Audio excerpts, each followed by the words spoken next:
Have you ever thought about the chances of one of your videos going viral? According to a study from Stanford University, the chances of a video going viral on the internet are at most 1 in a million.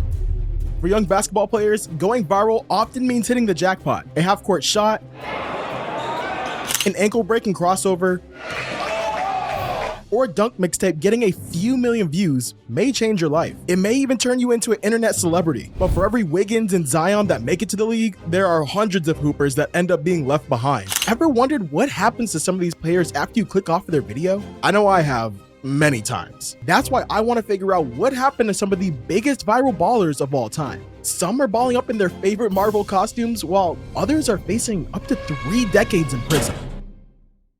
First, let's talk about a legend who was larger than life in every sense. Troy Escalade Jackson. This guy was an absolute force, standing nearly 7 feet tall and tipping the scales around 500 pounds. He was as strong as Shaq, he passed like Jokic, and he dribbled like, well, an and one baller. Now, I grew up idolizing the and one mixtape players. These guys were my childhood heroes. And let me tell you, Escalade was a standout star in that world.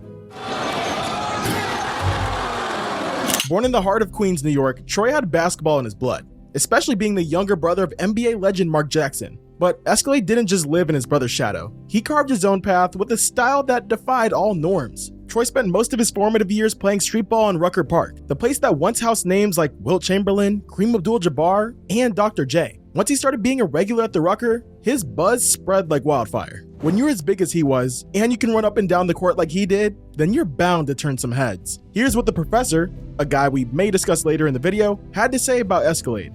Escalade was 6'9". It's funny too, because he always said he was like 300 or something, but I know he was he had to be between 450 and 550, somewhere in there, right? And he would always joke and say that he saw people that weighed the same as him, not be able to get out of bed.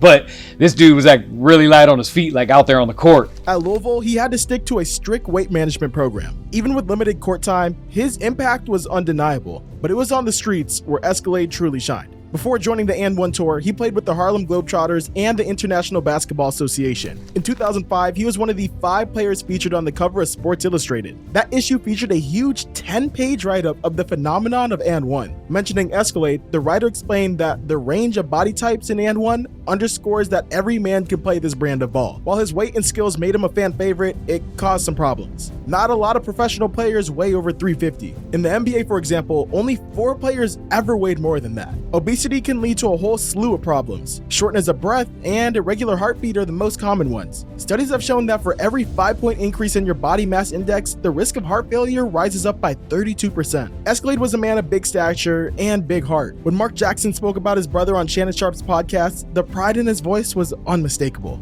I'm extremely proud of not just the basketball player that he became, the legend that he became, but more importantly, when I go around and people say the things he did to people, right. the words he said to people, right. The way he encouraged and inspired folks. Sadly, not all the stories we tell on our channel have a happy ending. In 2011, only a couple of years after the And One hype died down, Troy lost his life due to hypertensive heart disease. He was only 35 years old. Fortunately, his legacy is intact. Whenever I rewatch those And One mixtapes, I'm reminded of a man who changed the game of basketball for big men. And more than that, a man who inspired, entertained, and motivated so many. Next up on our list, we've got a name that'll ring a bell. If you have spent hours rewatching old high school mixtapes, you'll recognize the name Kyrie Walker. Remember those dunks and the epic showdown with him and Julian Newman?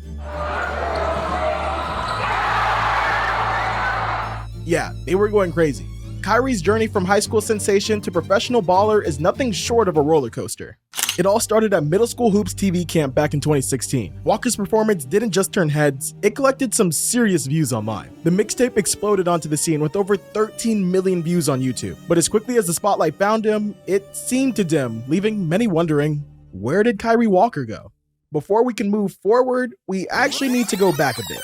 As a freshman at Morrow Catholic, Walker was already a beast on the court, dropping 21 points and grabbing 7 rebounds a game. His move to Hillcrest Prep in Phoenix, that was a game changer. The kid was averaging 30 points and 11 rebounds by his junior year. During his senior year, things got a bit interesting. Instead of continuing to play for the team and improving his chances of being recruited by a D1 program, Kyrie left Hillcrest Prep. At the moment, he was ranked the number 7 player in his position and number 35 overall in the country. Speaking of his decision, in an interview with Gilbert Arenas, Kyrie said, "You trying to make it to the league, you trying to be that dude in the league. I had to give in. I really had to be like, yo, you know what? Y'all have that. Senior year, I'll let everybody do them. I won't, go out there, do my little 40, 10, all that. You know what? I'm gonna work on my game and get better. I'm gonna just strictly work on my game." To put it simply, Kyrie didn't feel like he could improve his game playing other high schoolers in the country. He wanted a real competition that would challenge him. Kyrie was always better than his peers, so he wanted more experienced competition. Still, foregoing the last year of high school wasn't easy, as Kyrie said, I wanted to be at McDonald's All-American, Jordan. I wanted to be that. Because when you grind so hard, you want that accomplishment. You want that feeling. You want to be like, dang, I was a McDonald's All-American in high school. But you want that. But I want to make it to the league. I want to stay there. And, how to buy in. Sacrifice. I mean, it's just sacrificing. Luckily, he was still a 4-star recruit, so multiple schools were interested in him. Originally, Walker committed to Arizona State, but life had other plans. He decommitted from the school, stepping away from the traditional path and staring into the unknown. Okay, things weren't all that dramatic. In 2020, he chose to skip college ball and entered the Chameleon BX training program. That's a gutsy move, but Kyrie's never been the one to follow the crowd. The path to the NBA has evolved the past few years. Walker said in a statement, "I've come to a conclusion. In order to get truly prepared to compete at the highest level for a grueling 82-game season will require personalized physical and mental preparation, with an emphasis on enjoying a long and healthy career. Although I'm genuinely humbled by all the interest and offers I've received by some great schools, I believe the Chameleon BX program provides the kind of personalized attention I'm seeking." After a year in the training program, Walker entered his name into the pool for the 2021 NBA draft. Unfortunately, after 60 selections, Walker's name wasn't called. But did that stop him? Of course not. He joined the Washington Wizards D-League team, averaging 9 points per game in 14 minutes of play. Even after a brief stint with the Rio Grande Valley Vipers and a move to Greece, Walker kept pushing, leading his team in scoring. At the moment, he signed with the Scarborough Shooting Stars, playing in the Canadian Elite Basketball League. If the name of that team rings a bell, it's because it's the same team J. Cole signed with in 2022. Here's Cole, 3, and it's good! So, how is our guy doing? Well, Kyrie's killing it. Last year, he was averaging 12 points and 5 rebounds a game. Not only that, but his team won the CEBL championship. In an 82-70 win over the Calgary Surge, Kyrie scored 17 points and grabbed 4 rebounds. As of 2023, Kyrie still has dreams of making it to the NBA someday, as he explains in his My Story YouTube series. I just need opportunities to make something shake. You don't gotta give me a lot. I promise you don't gotta give me a lot, because I know what to do with that opportunity now, because I'm finna turn 22 on the 20th. While we're staying on the same topic of high schoolers blowing up off of YouTube, things are about to take a more serious turn. Mikey Williams was once the talk of basketball YouTube. Now he's mainly the talk of evening news anchors. His story is a stark reminder of how quickly fortune can change in the world of sports. With a promising college career, nearly 4 million Instagram followers, and multi-million-dollar deals from the biggest brands in the world, Mikey's future seems cemented. But on a fateful day in April 2023, his life took a dramatic turn with an arrest that shocked his world. Mikey's journey started with immense promise. His parents, an accomplished softball player and a high school basketball standout, helped him become a passionate athlete with a work ethic from an early age. From humble beginnings on local courts to commanding performances in middle school, he quickly became a sensation, drawing crowds and media attention alike. His matchups, like those against Bronny James' North Coast Blue Chips, were legendary, solidifying his status as a top talent. Just to take a moment right here and shout out to Bronny, hope you get well soon. Heart problems are no laughing matter, so we hope you make a full recovery and get back to the court soon. Alright, back to the video. Right from the get-go, you can see that Mikey has the talent to become a star. In his debut for San Ysidro High School, Mikey casually scored 41 points along with 5 rebounds, 4 steals, and 4 assists. And to show that his game wasn't a fluke, Williams scored 50 in his very next game. But trust me, that wasn't even his highest scoring game that year. Just a few weeks later, he broke a record previously held by Tyrone Shelley for 15 years. In a 116-52 blowout victory over Kearney High School, he scored 77 points. That game set a state freshman record for single game scoring. By the end of the year, Mikey averaged nearly 30 points, 7 rebounds, and 5 assists per game. Those numbers earned him the Max Preps National Freshman of the Year honors. His Instagram account racked up nearly 2 million followers, including big names like Drake and LeBron. And check this out. That same year, he inked a multi-year endorsement contract with Puma, making him the first high school player to have a big footwear endorsement deal. For his sophomore season, he transferred to Lake Norman Christian High School in Huntersville, North Carolina, where his numbers did dip a bit. However, for his senior year, Mikey made his return to San Ysidro, where he became more of a playmaker and leader on the court, averaging 24 points and more than 9 assists for a year. These numbers made Williams a 4-star recruit in the 2023 class, according to 24/7 Sports, ESPN, and Rivals. He received offers from numerous D1 programs, but he ended up signing with Memphis with Coach Penny Hardaway. However, before he could even step foot on the court, Mikey's life took a dark turn. You may have heard about it, but there was an incident that happened outside his house. And there's been plenty of YouTube videos that will tell you about it. But currently, he is facing 6 felony gun charges, including assault with a firearm. The stakes couldn't be higher. A conviction could mean up to 28 years in prison. Guys, this incident threatened to derail not only his career, but his entire future. In the aftermath, Mikey's response made his situation worse. A lot worse. We're talking about like Ja Morant levels bad here. A quick little Instagram post featuring lyrics perceived as insensitive and potentially legally problematic reflected a troubling lack of judgment. The action tarnished his public image in a matter of seconds and raised serious concerns. The fallout was immediate and severe. Williams lost his lucrative deal with Puma. This loss, along with other endorsements slipping away, represented not just a hit to his income, but to his future aspirations. Mikey Williams' story is a cautionary one. It's a tale about the delicate balance of fame and responsibility. It serves as a potent reminder that for young athletes, actions off the court can profoundly impact their careers and lives. As you watch Mikey navigate these turbulent waters, his story underscores the importance of accountability and the far-reaching consequences of our actions. Come on, enough with the dark stuff. We're trying to be a family-friendly channel, right? Let's talk about something more jolly. Or jelly? I swear there's a pun in there, I'm just not sure how to find it. We're switching from talks about individuals to talking about crews. Let's say a few words about one of my favorite basketball groups, the Jelly Fam. It's 2012. Inspired by guys like Michael Jordan and Isaiah Thomas, Isaiah Washington and his friend Jaquay James created a new layup technique called the Jelly. Washington described the move as a finger roll, but with some more added spice. Recognizing their rising popularity, Washington and James expanded the Jelly Fam, bringing in Sidney Sid Wilson, Javon Quinterly, Pedro Marquez, Jordan Walker, Mimi Reed, Leandre Washington, and Naz Reid. And yes, I'm talking about the one on the Minnesota Timberwolves. But how do you get into the Jelly Fam? Well, I'll let one of the members tell you themselves. How to join Jelly Fam. I think a lot of these people watching this probably know this, but you gotta jelly 3 times in the game. Someone in Jelly Fam gotta either be at the game or you gotta have footage. And it gotta be on someone. It can't just be a regular jelly. The expansion helped spread their style throughout the tri-state area. The Jelly Fam became known for their signature layups, impacting the basketball community around and influencing a new generation of athletes that play the game. Around 2015, the Jelly Fam movement erupted on the scene, rapidly becoming a social media sensation. Their videos racked up millions upon millions of views. There was even buzz about featuring the Jelly move in NBA 2K18. The impact of the Jelly Fam was not just about the flashy moves, it was a positive force in basketball. At the height of their popularity, Nike even released a colorway of the Paul George signature shoe called the Jelly Fam PG1. Nike's action was seen by many as wrong and a form of plagiarism. Still, the move showed that the hype for the Jelly Fam was real.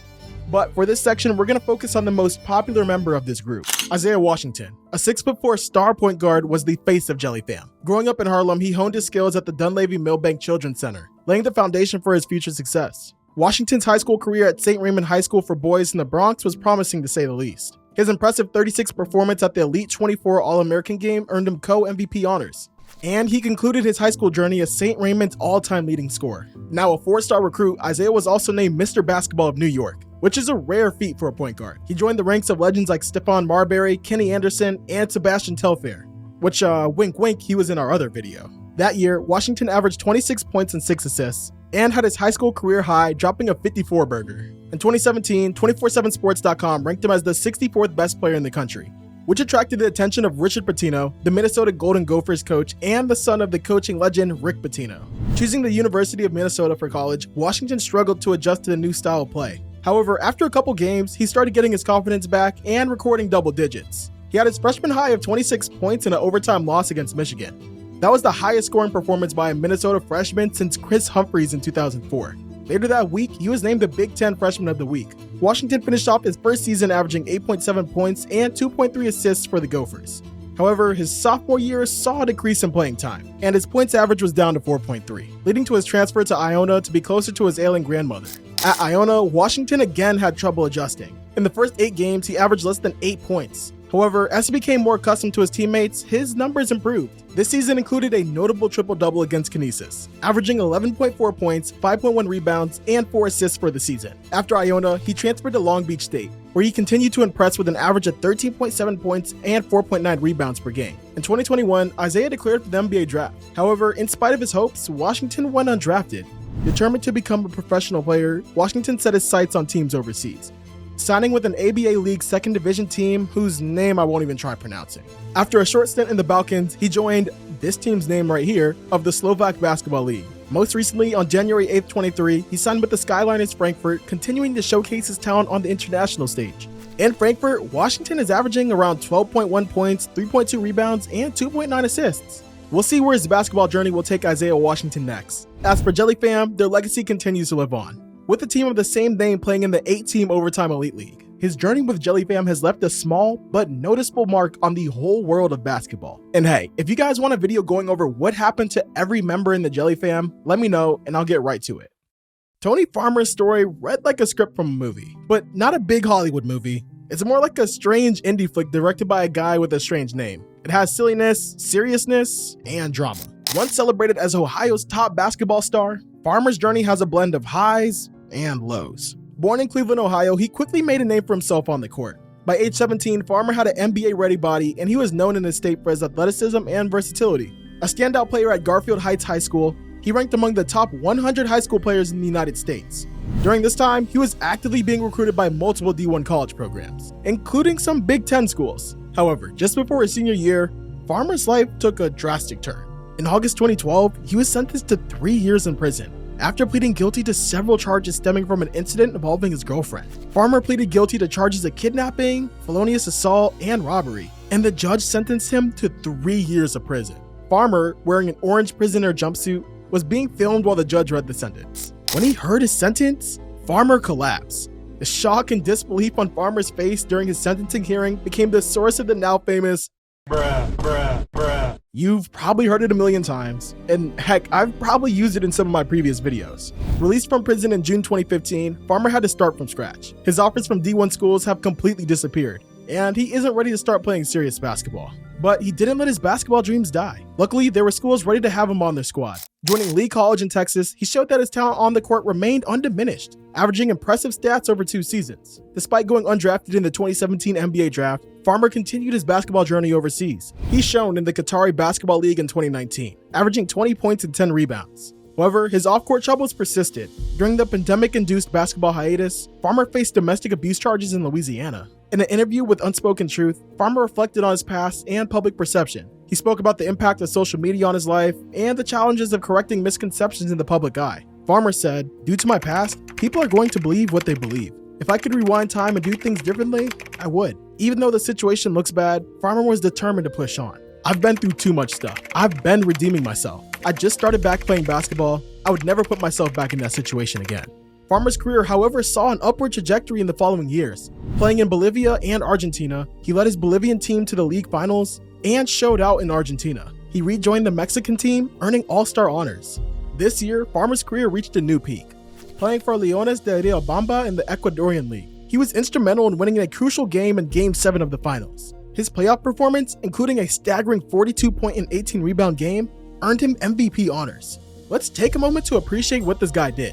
He went from being one of the best 100 players of his class, to jail, to college, and finally to making a living off of basketball. As of 2023, Farmer is still playing in the Saudi Arabia SBL League. He's continuing to put up great scoring numbers and shooting the lights out. So far, he's been averaging like 26 points, 9 rebounds, and 4 assists. Now in his late 20s, Farmer continues to play professional basketball. He never made it to the NBA, but many 4-star recruits don't. We had a couple of them on this list. But that doesn't mean Farmer can't continue to make a living from basketball. If Tony Farmer manages to stay injury-free and out of trouble, then there's no reason why he can't play for a couple more years. So, we wish you the best. Imagine this. You're a talented basketball player, traveling across the state, dominating. Then one day, you're at a basketball camp alongside Amari Stoudemire, Carmelo Anthony, and LeBron James. And you're the most hyped up player there. Impossible, right? Well, not if you're Lenny Cook. Lenny really was that guy. He's the real deal. That's what Carmelo Anthony told New York Times when asked about Lenny Cook and his potential. The story of Lenny Cook reverberates with what could have been. Once standing at the pinnacle of high school basketball, ranked even above the likes of LeBron and Carmelo, Cook's journey is a narrative of immense talent and missed opportunities. Born in Atlantic City, New Jersey, Cook was a basketball prodigy. His junior year stats were nothing short of spectacular, averaging 25 points and 10 rebounds per game, earning him MVP honors at the prestigious ABCD camp. However, Cook's path wasn't your average feel-good story. Cook was definitely talented, but he just didn't have the same drive and discipline as other players who wanted to make it big. Another one off the hit list. You get nappy afro tonight, right? Who's that? LeBron. I don't play him. They're not in my division. That summer before his last high school year at the ABCD camp was huge for Cook, especially when he went up against a younger LeBron James. Cook kicked it off pretty well, hitting a couple of jumpers early on, but he quickly started cooling down while the other younger guy, LeBron, started to heat up. LeBron significantly outperformed Cook in this game, scoring 24 points to Cook's 9, including a game-winning jumper at the last moment. This game not only raised LeBron's hype, but also marked the beginning of Cook's decline. Years later in an interview with The Quiet Room, Cook revealed that he came to the game after a night of partying, saying, "But I also came to the game hungover. I came to the game tired. I came to the game not caring who LeBron was, underestimating him." Still, it would take some time before Cook would start to show real signs of weakness. For example, his senior year was spectacular. He averaged nearly 32 points and 15 rebounds per game, and was ranked as the #1 high school player in the country. Age restrictions and academic indifference cut short his high school playing days. Despite receiving offers from top colleges, Cook was swayed by agents who promised an NBA future, leading him to declare for the draft prematurely. This decision would prove to be his undoing, as he went undrafted in 2002, just a year before his high school rival would be drafted first by the Cavs. Cook went undrafted partly due to his limited gameplay in the years leading up to the draft and questions about his character. So, post-draft, Cook's basketball journey saw him weave through various minor leagues. He showcased his talent in the USBL with the Brooklyn Kings, but this was not enough to secure him a spot in the NBA. And in 2004, Cook was in a near-fatal car accident that left him wheelchair-bound for 2.5 years, and literally almost ended his basketball career. His career further spanned to the PBA in the Philippines and the CBA in the US, but recurring injuries hampered his progress, effectively just ending his playing career. He briefly returned to play in Kuwait in 2008, but decided to retire due to being out of shape and lacking passion. "I was mentally out of it," he said in an interview with the Slam magazine. "I was overweight, out of shape. I was like, I'm gonna give it up." An interesting part of Cook's life is the documentary made about his life. In 2001, filmmaker Adam Shopcorn came up with an idea. He wanted to create a documentary about a high school player's journey to the NBA. The player he chose to focus on was Lenny Cook, a highly talked about name in basketball circles. Shopcorn and his team started filming Cook, capturing his games and practice sessions. But as Cook started to lose focus on his career, he became harder to find and film. Over time, the filmmakers lost contact with Cook, and the project was put on hold indefinitely. For years, Adam didn't have any plans of using the footage. But nearly a decade later, in 2010, Shopcorn attended a screening of Daddy Longlegs, directed by Josh and Benny Safdie. Inspired by their work, he presented his footage to them. The Safdie brothers, known for their unique storytelling and filmmaking style, saw potential in the project and decided to join it. Thankfully, the filmmakers managed to get in touch with Cook again. They spent nearly 3 years working on the movie, interviewing Cook, and talking to people from his past. They drew inspiration from documentaries like Hoop Dreams, that followed players who seemed destined to be NBA players but failed to make it to the league. The approach helped in capturing not just Cook's journey in basketball, but also the broader themes of aspiration, setbacks, and the realities of chasing a dream. In a 2013 Complex interview, Cook shared his thoughts on the movie. "Yeah, I enjoyed filming it." He admits there are good points and bad points, but isn't that just like life? He's hoping this docu is more than just a flick. It's a lesson for the up-and-comers, a playbook of life on and off the court. In 2019, Cook decided to suit up once again. He played a season with the ABA's Camden Monarchs, a semi-pro team in New Jersey. He pledged to help mentor the younger players, helping them learn from his mistakes and their own mistakes, and helping them realize what it takes to be a professional. Cook's story is a cautionary tale. He had tons of talent and was doing even better than some future Hall of Famers when he was in high school. But Cook didn't quite put in the same effort and focus. It's like he had all the ingredients to be a basketball superstar, but never really followed the recipe. Today, as a basketball coach, Cook imparts lessons from his own journey, serving as a cautionary tale to young athletes about the critical importance of humility, hard work, and focus. Let's get back to And One last time. Everyone knows the professor. He's everyone's favorite basketball YouTuber. He's an OG. He's relatable. And most importantly, he's still got it. Born Grayson Boucher, the professor took the most unconventional path to basketball stardom ever. He changed people's perception of what it means to be a professional basketball player and created an entire subgenre of YouTube videos all on his own. The professor might not be a household name for your casual fan, but his name is definitely known on street courts around the globe and on the mean streets of the YouTube comment section. Boucher's dream of NBA glory began at McNary High School, where his small stature, standing at just 5'6", weighing a mere 100 pounds, presented the first of many challenges. Refusing to be deterred, he transferred to Salem Academy, where his exceptional skills won him all-state honors, defying typical expectations of a basketball athlete. Despite his success in high school, college offers didn't come to him, a setback that could have squashed many dreams. But Boucher's resolve didn't waver. He joined Chemeketa Community College as a walk-on, where his initial stats were modest, but his ambition never diminished. In 2003 though, everything changed. During a stop in Portland, Boucher attended the And One mixtape tour, and remarkably earned a spot on the team. This pivotal moment captured him from obscurity to a central figure in the streetball scene.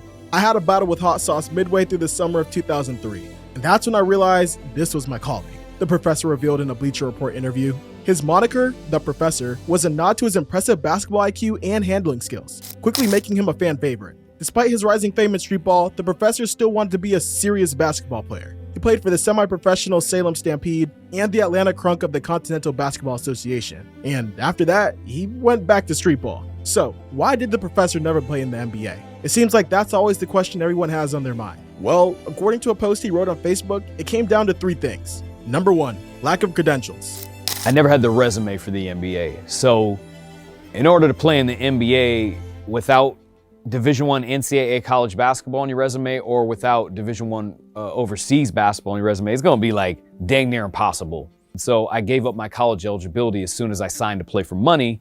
Every road has some bumps. The professor might be a star today, but he came across more than a few hurdles on the road to victory. His height at 5'10" was seen as a barrier in the world of professional basketball. Moreover, NCAA regulations on athlete income and amateurism status meant that his contract for streetball effectively closed the door to a traditional route to the NBA through college. Number 2, politics of the NBA. 15, 20 years ago, when I was actually first getting on and trying to make the NBA, I played in some minor leagues, IBL and the CBA, which is like the old G League. And no matter how well I played, the politics were never on my side. Like high-ups in the NBA looked at streetball as like not real basketball or like a bad thing. Number 3, he doesn't really want to do it. I like what I do because this thing isn't even about money. This isn't about money, it's about inspiring and impacting the people and really just having a passion for what I do, you know? And right now my passion is like to make dope videos for people. In 2009, he launched a YouTube channel, initially sharing highlights from the And One tour. This venture quickly transformed him into an internet sensation. His Spider-Man one-on-one videos, garnering millions of views, reshaped his career trajectory. You know them, you've seen them. They're pretty awesome. There's no more need to elaborate. These videos ranked up some serious views. The Spider-Man series alone racked up more than 400 million views. He did YouTube videos with the likes of James Harden, Allen Iverson, and Woody Harrelson. His channel as a whole has nearly 1.6 billion views. Besides YouTube, the professor appeared in basketball flicks like Semi-Pro and Ball Don't Lie. Today, the professor's YouTube channel is a digital empire, boasting nearly 8 million subscribers. His content, which spans from tutorials to reaction videos, reaches a global audience, arguably surpassing what he might have achieved in the NBA. The professor has etched his name as a streetball legend and a great influencer, inspiring countless fans across the globe. Going viral can change a player's life. It can take them to new heights, or it can create pressure that crushes their dreams. In one corner, you have players like Lenny Cook who are supposed to be the next big thing, but never lived up to the hype. Then there are guys like the professor, who didn't quite make it to the highest level, but still managed to create their niches and find great success. You know, the professor's story kind of reminds me of this other player that I'm thinking of. I think his name is Julian Newman, another internet sensation. You know, kinda short, but became a big social media king. But what happened to him? Where is he now? Did he ever grow past 5'7"? Well, don't worry, because I have all of that covered in the video showing right here.